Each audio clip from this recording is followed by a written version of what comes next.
SBI personal loan. दोस्तों, आप state bank of India से ऑनलाइन अप्लाई करके घर बैठे पर्सनल लोन कैसे ले सकते हैं। एसबीआई से पर्सनल लोन लेने के लिए आपको किन किन डॉक्यूमेंट्स की ज़रूरत होती है और किन किन टर्म्स एंड कंडीशंस को फॉलो करके आप एसबीआई से पर्सनल लोन लेने के लिए एलिजिबल हो सकते हैं। एसबीआई से आपको मैक्सिमम कितने रुपए तक का लोन अमाउंट मिल सकता है और उस लोन अमाउंट पे इंटरेस्ट कितने % का लगाया जाएगा। लोन अमाउंट वापस करने के लिए आपको कितने महीनों का समय मिलता है और सबसे इम्पॉर्टेंट बात कि इस पर्सनल लोन को लेने के बाद आपको कौन कौन से एक्स्ट्रा चार्जेस पे करने होते हैं। इन सारी बातों को हम लोग इस वीडियो में जानेंगे। तो आइए जानते हैं।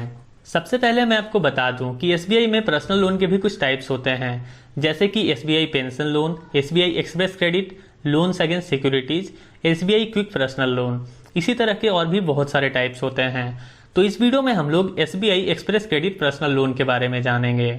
यहाँ पे दोस्तों सबसे पहले हम लोग SBI express credit personal loan के कुछ बेनिफिट्स के बारे में जान लेते हैं। इसका जो सबसे पहला बेनिफिट है वो ये है कि इसके तहत आप मैक्सिमम 20 लाख रुपए तक का लोन अमाउंट ले सकते हो और इस लोन अमाउंट पे जो इंटरेस्ट लगाया जाता है, अगर आप वही लोन अमाउंट किसी दूसरे बैंक से लेते हो तो वहां पे जितना इंटरेस्ट लगाया जाता है उसके मुताबिक एसबीआई में बहुत ही कम इंटरेस्ट चार्ज किया जाता है। साथ में यहाँ पे प्रोसेसिंग फी भी बहुत कम का देना होता है, डॉक्यूमेंट भी यहाँ पे आपको बहुत ही कम देना होता है। साथ में हिडन कॉस्ट यानी कि एक्स्ट्रा चार्जेस जो होते हैं वो यहाँ पे ना के बराबर देने होते हैं। और सबसे इम्पॉर्टेंट बात दोस्तों, यहाँ पे आपको गारंटर की बिल्कुल भी ज़रूरत नहीं होती है। यानी कि आपको पता होगा अगर आप किसी बैंक से पर्सनल लोन लेते हैं तो वहाँ पे आपको गारंटर की ज़रूरत होती है। यानी कि आपको वहाँ पे अपनी कोई महंगी चीज़ का कागज़ देना होता है, जैसे कि ज़मीन, घर, इन सब का कुछ कागज़ देना होता है, उसके बेसिस पे आपको लोन मिलता है। अन्यथा वहाँ पे कोई व्यक्ति को गारंटर बनाना होता है ताकि अगर आप वहाँ पे लोन नहीं चुका पाएं तो बैंक आपके उस प्रोडक्ट को सेल करके अपना लोन चुकता कर ले। अन्यथा वो जो व्यक्ति गारंटर बने हैं उन्हें वहाँ पे लोन अमाउंट पे करना होगा। तो यहाँ पे गारंटर की भी ज़रूरत नहीं होती है। तो ये कुछ बेनिफिट्स हैं दोस्तों। अब बात आती है कि इस एसबीआई एक्सप्रेस क्रेडिट के तहत किन किन लोगों को लोन मिल सकता है, इसकी एलिजिबिलिटी क्या है। सबसे पहले दोस्तों यहाँ पे जो भी व्यक्ति इसके तहत लोन लेना चाहते हैं उनका मिनिमम एज 18 ईयर्स का होना चाहिए और साथ में यहाँ पे आप पर्सनल लोन ले रहे हैं तो आपका सिबिल स्कोर भी अच्छा होना चाहिए। अगर आपका सिबिल स्कोर में कोई भी प्रॉब्लम है तो आप पहले उसे सॉल्व कर लीजिए, अगर खराब है तो आप उसे इम्प्रूव कर लीजिए, उसके बाद आप लोन के लिए अप्लाई कीजिए। क्योंकि अगर आपका सिबिल स्कोर खराब है तो यहाँ पे कन्फर्म है कि आपको लोन अमाउंट नहीं मिलेगा। तो अगर आपको सिबिल स्कोर के बारे में ज़्यादा नहीं पता है तो मैं आपको सिबिल स्कोर का एक डेडिकेटेड वीडियो का लिंक इस वीडियो के डिस्क्रिप्शन में और ऊपर आई बटन पे दे दूंगा। वहां से जाकर के आप सिबिल स्कोर के बारे में सारी चीज़ें जान सकते हैं और अगर आपका सिबिल स्कोर खराब है तो आप उसे इंप्रूव कर सकते हैं। तो यहाँ पे सिबिल स्कोर आपको देख लेना है। उसके बाद दोस्तों यहाँ पे जो एसबीआई एक्सप्रेस क्रेडिट लोन का बैनर दिया हुआ है इसके वेबसाइट पे, उसके ऊपर में ही लिखा हुआ है loan to salaried employ having salary account with SBI. यानी कि ये लोन सिर्फ वैसे व्यक्ति को मिलेगा जो जॉब करते हो और साथ में उनका जो सैलरी अकाउंट है वो एसबीआई में होना चाहिए, तभी आपको लोन मिल सकता है। जिनका सैलरी अकाउंट एसबीआई में नहीं है या फिर जो जॉब नहीं करते हैं उनको लोन कैसे मिलेगा ये मैं वीडियो में आगे बताऊंगा। तो यहाँ पे दोस्तों ये कंडीशन है। दूसरा कंडीशन ये है कि जो जॉब करते हैं उनका इनकम मिनिमम यानी कि कम से कम 15,000 रुपये तक होना चाहिए या फिर उससे ज़्यादा होना चाहिए, तभी उन्हें ये एसबीआई एक्सप्रेस क्रेडिट लोन मिल सकता है। साथ में दोस्तों यहाँ पे EMI बाई NMI रेशियो 50% से कम होना चाहिए।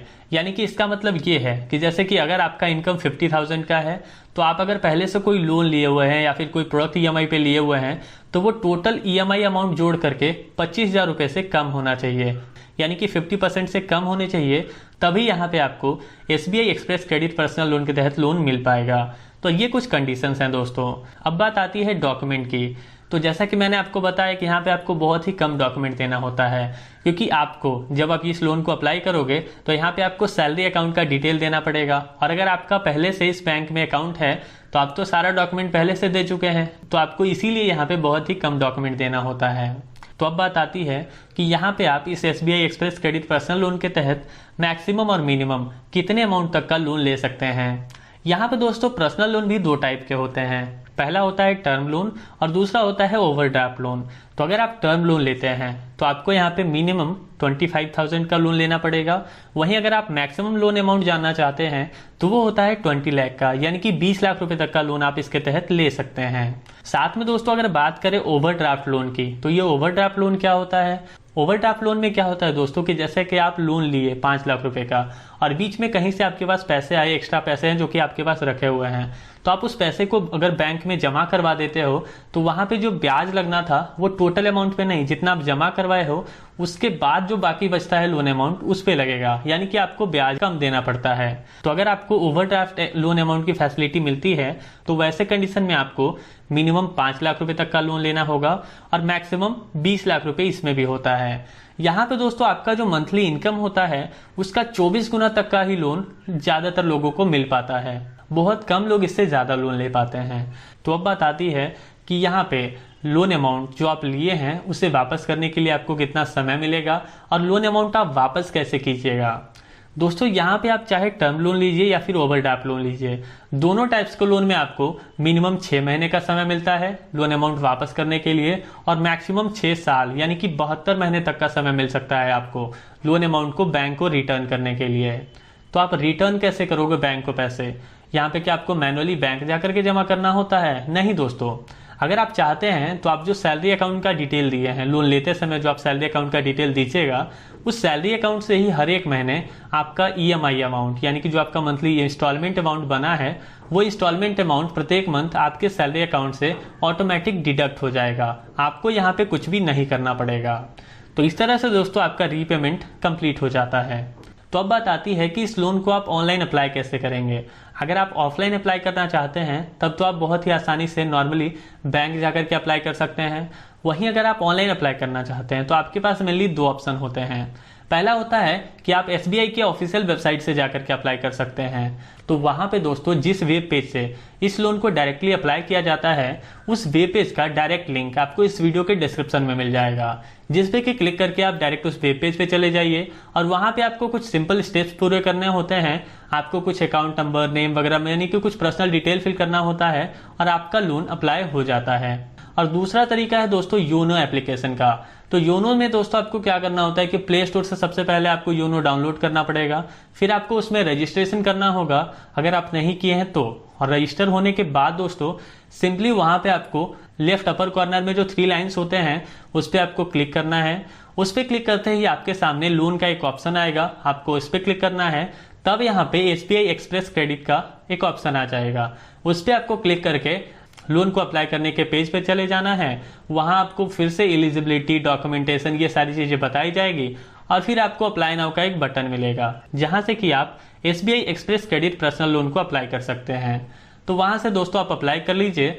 अप्लाई करने के बाद कुछ समय या फिर कुछ दिन के बाद, जैसा भी अभी बैंक का सर्विस चल रहा होगा उसके हिसाब से बैंक की तरफ से कॉल आएगा। वो आपसे कुछ डिटेल पूछेंगे, आपका डॉक्यूमेंट वेरीफाई करेंगे और उसके बाद दोस्तों अगर आप एलिजिबल होंगे तो बहुत ही कम समय में आपको आपका लोन अमाउंट आपके बैंक अकाउंट में मिल जाएगा। और फिर दोस्तों आप उस लोन अमाउंट को कहीं भी यूज कर सकते हैं। यहाँ पे आपको बैंक को कुछ भी नहीं बताना होता है कि आप उस लोन अमाउंट को कहाँ यूज कीजिएगा या फिर कैसे यूज कीजिएगा, क्योंकि ये पर्सनल लोन है। तो इस तरह से दोस्तों आपको लोन मिल जाएगा और आप उस लोन अमाउंट को यूज कर पाएंगे। तो अब बात आती है कि इस लोन अमाउंट में कौन कौन से एक्स्ट्रा चार्जेस पे करने होते हैं। दोस्तों एक्स्ट्रा चार्जेस हमने वीडियो में नहीं बताया है। एक्स्ट्रा चार्जेस आपको इस वीडियो का जो कमेंट सेक्शन है उसमें टॉप कमेंट में आपको एक्स्ट्रा चार्जेस का पूरा लिस्ट दिया हुआ है, वहां से जाकर के आप जान सकते हैं कि इस पर्सनल लोन में आपको कौन कौन से एक्स्ट्रा चार्जेस पे करने होते हैं। तो अब बात आती है कि जिनका सैलरी अकाउंट एसबीआई के साथ मेंटेन नहीं होता है वो यहाँ से पर्सनल लोन कैसे ले सकते हैं। दोस्तों जब मैं लोन टाइप्स के बारे में बता रहा था तो वहां पे एक एसबीआई क्विक पर्सनल लोन का भी ऑप्शन था। तो ये जो एसबीआई क्विक पर्सनल लोन है दोस्तों ये सिर्फ वैसे लोगों को ही दिया जाता है जिनका सैलरी अकाउंट एसबीआई के साथ मेंटेन नहीं किया जा रहा हो, किसी दूसरे बैंक में हो। तो अगर आप चाहते हैं कि मैं इस पे वीडियो बनाऊं, इसके अलावा अगर आप किसी दूसरे लोन टाइप पे यानी कि वैसे लोग जो सेल्फ एम्प्लॉयड हैं या फिर वैसे लोग जो कुछ नहीं करते हैं उनको कैसे लोन मिलेगा, कितना इंटरेस्ट लगेगा, इस तरह का वीडियो चाहते हैं तो आप इस वीडियो के कमेंट बॉक्स में कमेंट कीजिए। जिस टाइप के कमेंट ज्यादा आएंगे उस टाइप के वीडियो बना करके मैं अपने चैनल पे जल्द अपलोड करूंगा। तो दोस्तों अगर आपको ये वीडियो अच्छा लगा हो तो आप इस वीडियो को लाइक कर सकते हैं। अगर आपको इस वीडियो में कुछ भी खराब लगा हो तो आप इसी वीडियो के कमेंट बॉक्स में कमेंट कीजिए ताकि हम अपने आने वाले वीडियोस में सुधार ला सकें।